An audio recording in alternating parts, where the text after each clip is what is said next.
손톱을 먹은 들쥐, 기탄 교육. 손톱을 먹은 들쥐, 기탄 교육.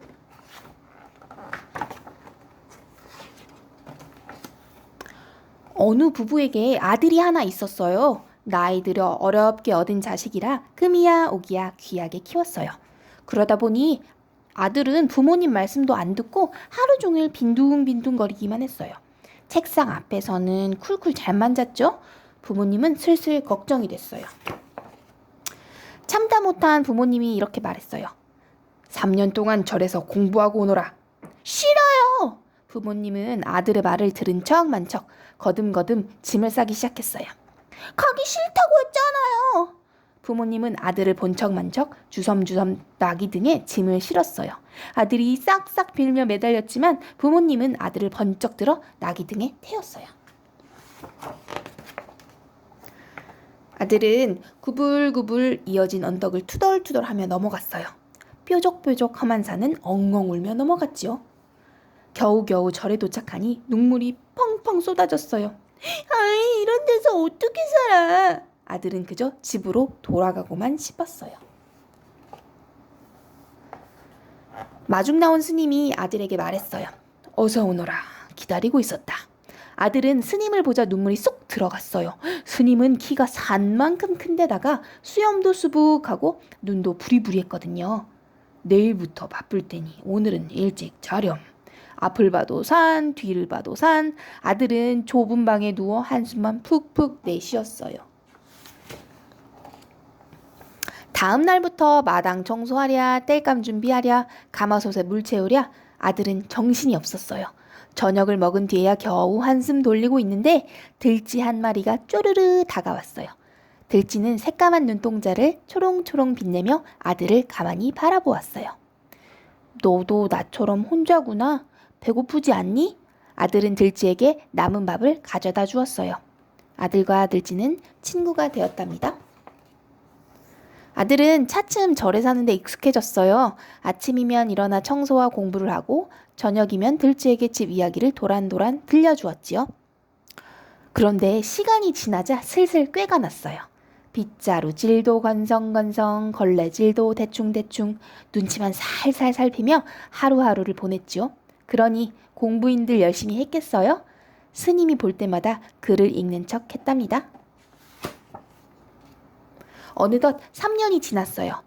와, 내일이면 집에 가는구나. 아들은 신이 나서 짐을 싸고 깨끗이 목욕을 했어요. 그리고 손톱도 가위로 톡톡 깎았지요. 이건 어떻게 하지? 에이, 귀찮아! 아들은 깎은 손톱을 마당에 휙 던졌어요. 다음 날 아들은 불이 나게 집으로 달려갔어요. 그런데 이게 웬일이에요? 자기와 똑같이 생긴 사람이 있는 거예요. 너 누구냐? 이 집 아들이지? 거짓말 마. 내가 진짜 아들이야. 흥, 가짜 주제. 뭐라고? 내가 가짜라고? 마침내 엎치락 뒤치락 싸움이 벌어졌어요. 부모님이 놀라서 밖으로 뛰어나왔어요.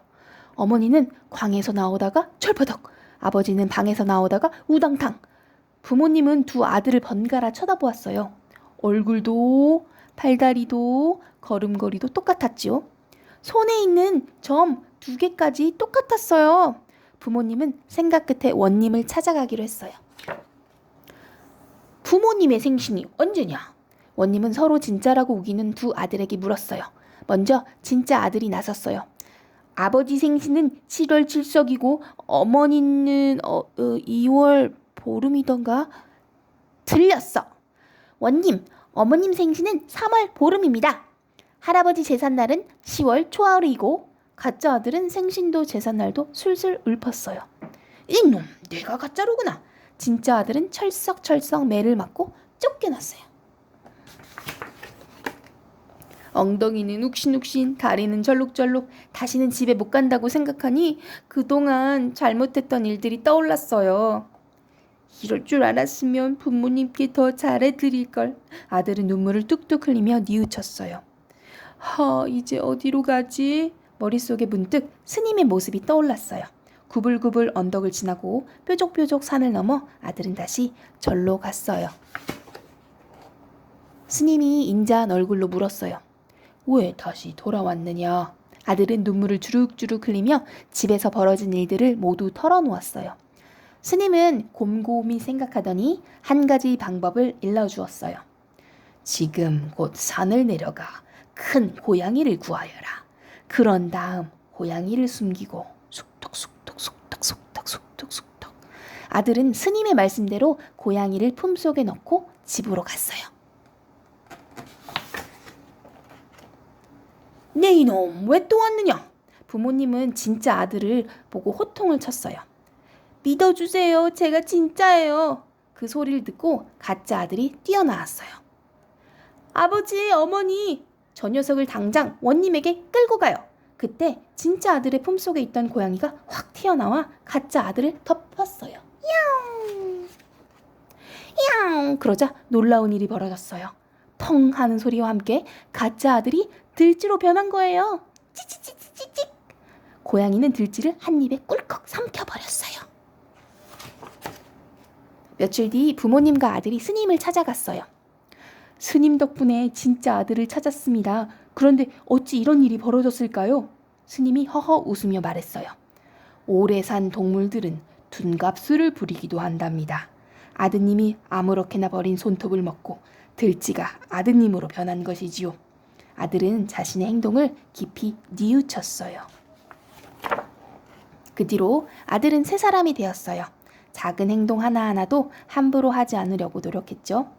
부지런하고 효성 깊은 아들은 온 마을의 자랑거리가 되었답니다.